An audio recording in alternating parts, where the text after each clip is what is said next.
Ibinahagi ng actress na si Kim Chu ang dahilan kung bakit solo siya sa nagdaang ABS-CBN Ball. Sa programang Magandang Buhay, sinabi nitong wala sa Pinas ang boyfriend niya na si Sian Lim. Kaya naman solo siyang rumampa sa nasabing event. Nasa India siya, kasama niya mga friends niyang nagmotor. Tapos, nung na-schedule niya yon, sabi niya, kailan yung ball?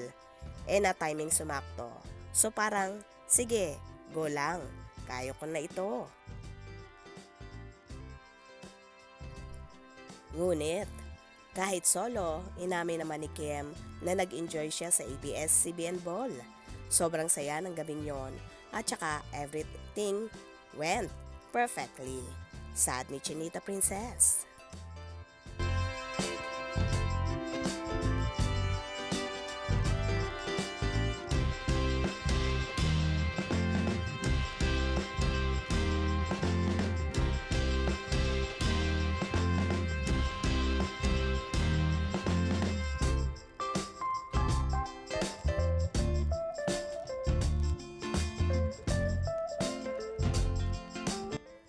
Bongga bells naman talaga ang aurahan ni Chinita Princess at kitang-kita mo ang pagiging diyosa niya sa suot-suot niyang gown na lalong tumingkad ang napaka-sexy at kurbada niyang katawan. Congrats, Kimi! You deserve that.